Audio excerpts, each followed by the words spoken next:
Gusto mo bang malaman kung ma-approve ka sa housing loan or sa bank loan mo? Good morning everyone! Another morning, another learning. This is your Kuya Francis and I'm your Kuya Broker. Meron tayong magandang question sa araw na to. Kuya Broker, may nagustuhan po akong bahay. Gusto ko sana siyang i-reserve. However, doubtful po ako kung ma-approve ako sa bank loan.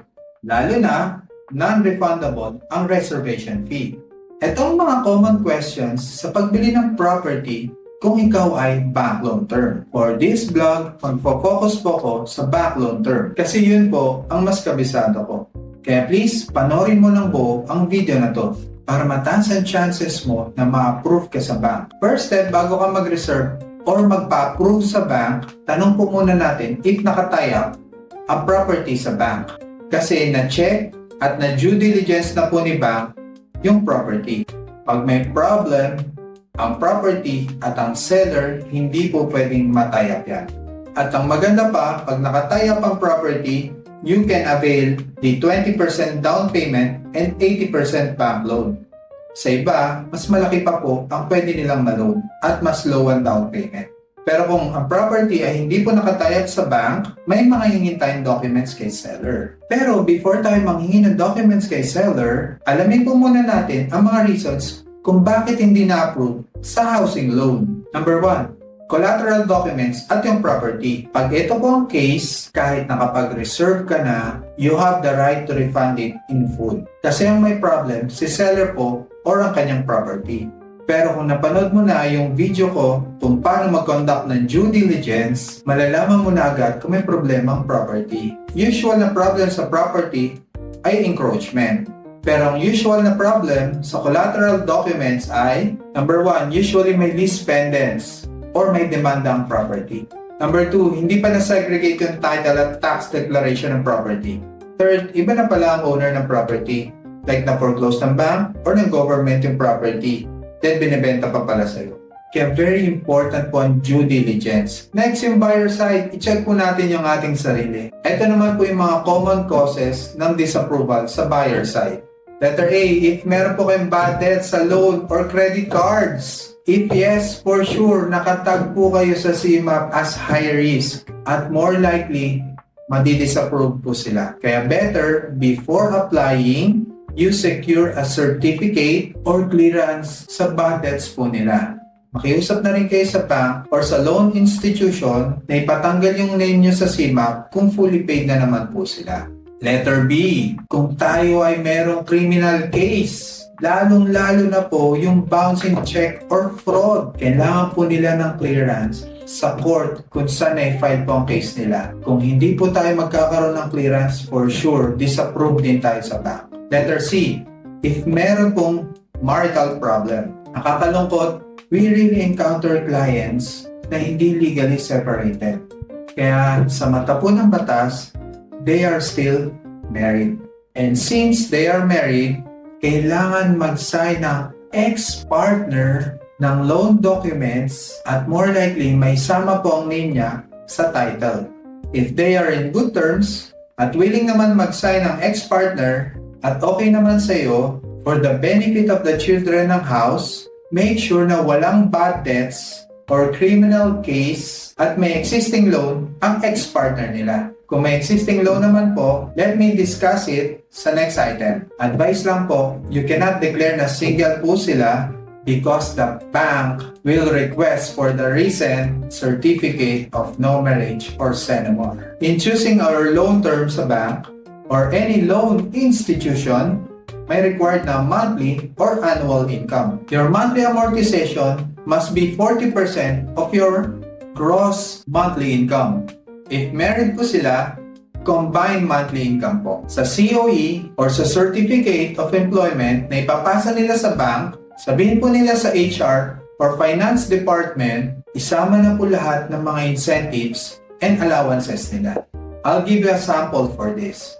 Kung ang monthly amortization mo ay 40,000 pesos a month, para safe, ang monthly income mo should be 100,000 pesos. That's gross and combined kung married ka. Although, may mga banks po na pag locally employed sila at more than 3 years na po, okay lang po na ang monthly amortization mo ay 50% of your monthly income. Pero mas safe po yung 40%. Another question po, paano kung may existing loan katulad ng car loan or personal loan? Madali lang po yan. Idadagdag nyo lang yung existing loan nyo sa magiging monthly amortization nyo sa housing loan.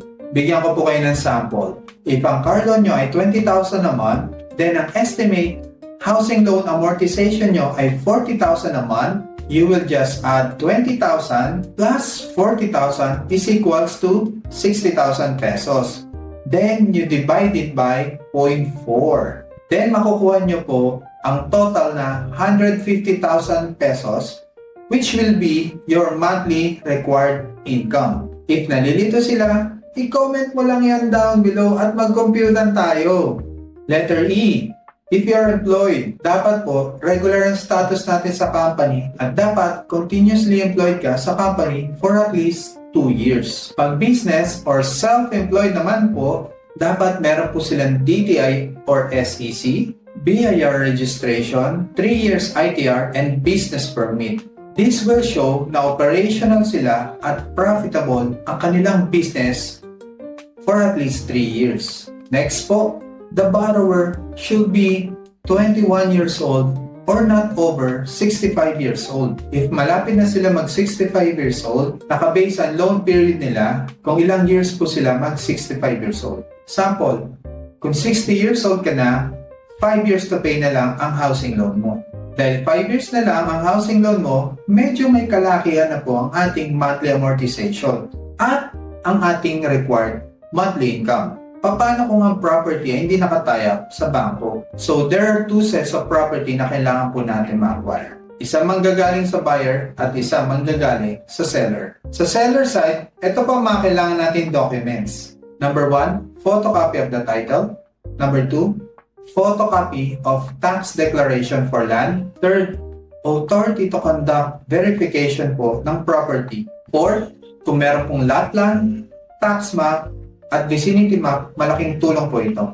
Number 5, valid IDs ng sellers. Number 6, current real estate property tax payment or kung available po, ang tax clearance. Then, for the buyer side naman po, number 1, 2 government valid IDs. Number 2, appraisal fee payment. Number 3, marriage certificate if married, birth certificate, and certificate of no marriage for single, signed loan application, special powers of attorney, if ang borrower ay nag-work sa abroad, certificate of employment with compensation, 3 months payslip. Number 8, 6 months latest bank statement.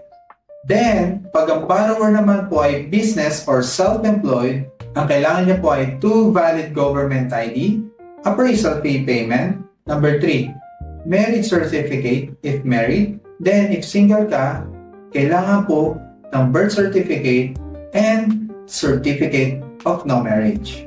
Number 4, signed loan application, DTI or SEC kung corporation. Kung corporation, kailangan po ng articles of incorporation, bylaws with set registration certificate, and latest general information sheet. Number 7, financial statement or income statement for the last 3 years. Number 8, photocopy of ITR or income tax return for the last 3 years. Number 9, 3 to 5 trade references. These are your suppliers and your customers. So, I hope nakatulong po ang aking video. Kung kayo may tanong, just comment down below. Makiusap na din po kami. Paki-like, follow, and share ang aming mga social media platforms. Again, this is your Kuya Broker. God bless po sa inyo lahat.